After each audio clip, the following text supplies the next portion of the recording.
ఉంది. చాలా చిన్న సహవాసం. ఒక 25 మంది ఉంటారు అక్కడ. నేను చెప్పే మాట ఒక 16-17 సంవత్సరాల కిందటి మాట. ఆ రోజు పునరుద్ధాన దినం. నేను రొట్టె పంచేటప్పుడు ఒక మాట అన్నాను. మరణమును ప్రచురిస్తారు అని రాసింది, కానీ గత వారంలో సువార్త ఎవరికి చెప్పని వారు పాల్పం పొందకండి. అదే కదా ఇందులో ఉన్న మాట. ప్రతి వారం పాలుపంపులు పొందుతున్న మనం ప్రకటించే వాళ్ళంగా ఉన్నామా? ప్రకటించకుండా పాలుపంపులు పొందడానికి మనకి ఏ హక్కు ఉందో చెప్పండి అని అంటూ ఈరోజున ఒక మాట అంటా. నేను ఎప్పుడు మాట్లాడలేదు, ఇప్పుడు మాట్లాడుతున్నాను.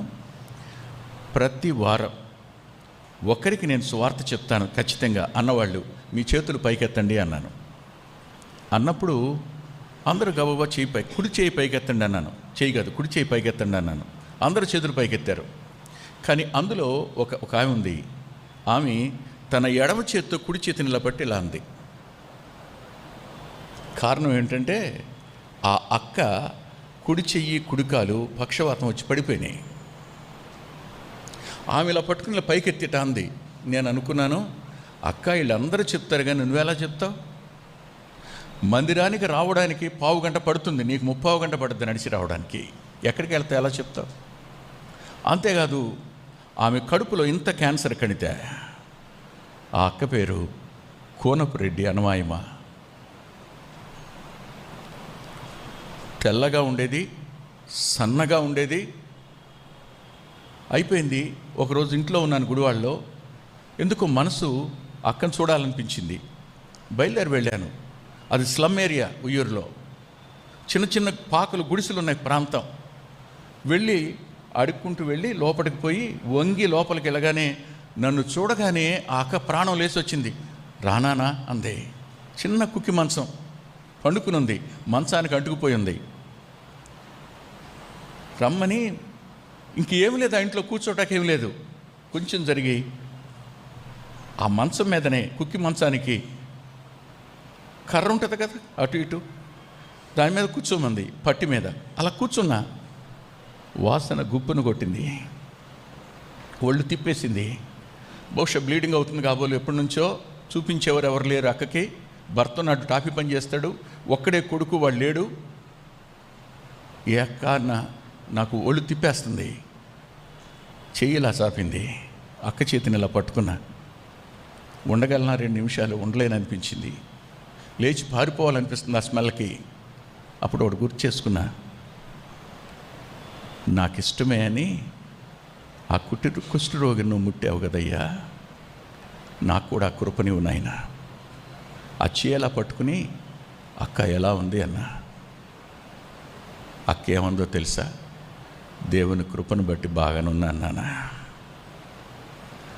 చావుకు సిద్ధమైన ఆ అస్థిపంజరం నోట దేవుని కృప వల్ల బాగానే ఉన్నాను నాన్న అంది. ప్రార్థన చేసి వచ్చేసాను.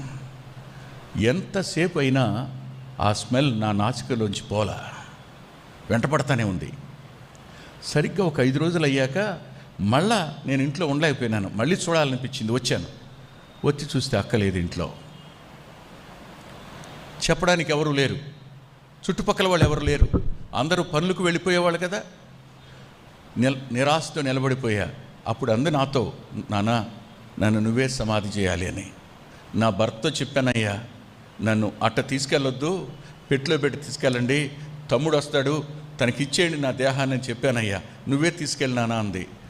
నాకు చెప్పకుండా పాతిపెట్టేశారా? దుఃఖం వచ్చేస్తుంది. ఎతికి ఎక్కడా లేదు. బైబిల్ సంచి భుజాన వేసుకుని నడుచుకుంటూ బయటకు వచ్చి ఏడుపు వస్తూ ఉంటే అటు ఇటు చూస్తున్నా. ఎవరు కనబడతారు? అనమాయమ్మక బతికే ఉందా అని అడగాలని. తీరా కొంచెం దూరం వస్తే ఒక వీధి చివర అరుగు మీద కూర్చుని కనపడింది. ప్రాణం లేచి వచ్చి పరిగెత్తుకుంటూ వెళ్ళి, ఇక్కడున్నావేంటి అక్క అన్న. అయ్యా ఇవాళ నా దగ్గరికి ఎవరు రాలేదు బాబా, అమ్ముకోవడానికి కరివేపాకు అమ్మేవాళ్ళు కూడా రాలేదు నాన్న. ఆ రోజు నేను అన్నాను కదా వారానికి ఒకరికైనా సువార్త చెప్తానని. ఇవాళ ఎవరు రాలా, చీకటి పడిపోతుంది. గుర్తు చేసుకున్నాను తమ్ముడా, ఈ వీధిలో, ఈ వాళ్ళలో ఈ ఒక్కింటికే సువార్త చెప్పలేదు నేను. అందుకే వచ్చాను తమ్ముడా.